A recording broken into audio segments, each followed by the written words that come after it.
Hey guys, I was going to show you a tip in my RV. Raining since we got back, so I want to show you how I do this here in my kitchen. What I do is I buy the big packs of meat, like big packs like this or bigger at Sam's Club, because I'm really far away from stores in my area and I have to shop in bulk.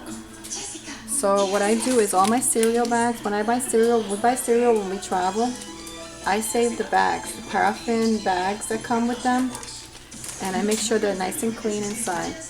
And so I'm going to show you what I do. This is a way for you to do this in the RV. So you can freeze things really easy and then put them in Ziploc bags. So as I take my chicken and I place it inside the bag, the cereal bags, okay? And I make sure that I put them in order like that so that they fit nicely in there.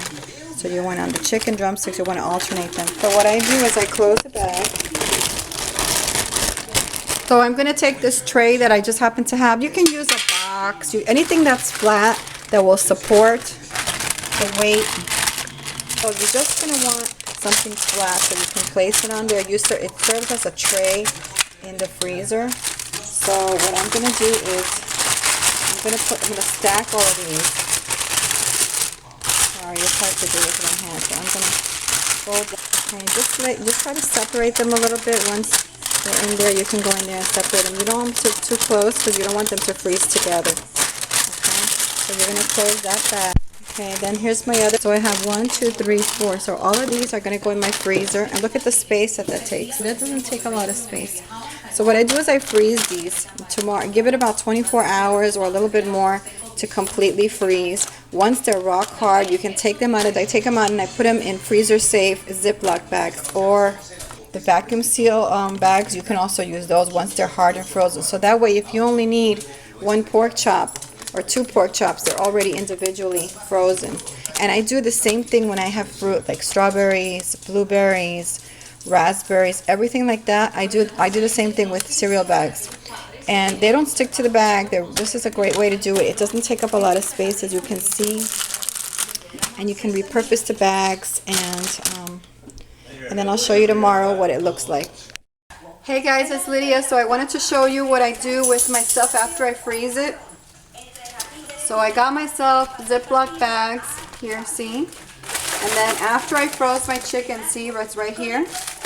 These bags will not freeze together, so you don't have a problem with that, see? There's my chickens, and there's all my pork chops, and more pork chops, and more chickens. This is the cereal bag. I'm going to open my cereal bags, and they just come right out.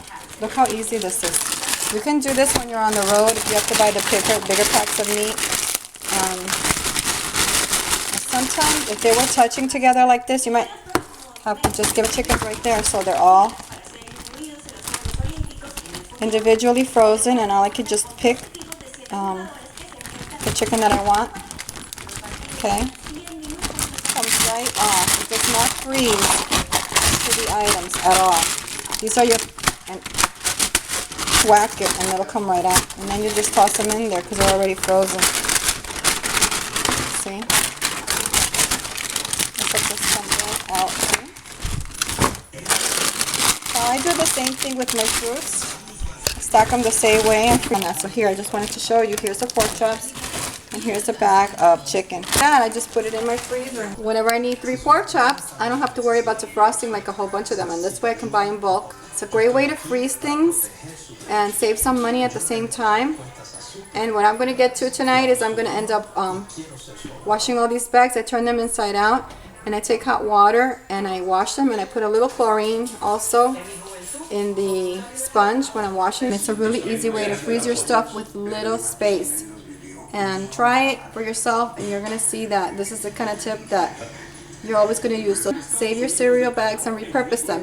A lot of people buy containers to store their dry goods in the RV. I don't do that anymore because that just takes up a lot of room. I put my grains and any type of rice, grain, anything like that in cereal bags. And I'm going to have a video sometime in the future showing you exactly what I do and how I do it with the cereal bags. So that way I don't have to use a lot of space with these big boxes and all these containers that just steal space, and I can just fold the bags up. So I'll show you that in the future. Anyway, for now, this is Lydia, and thanks for watching. Have a great day. Bye.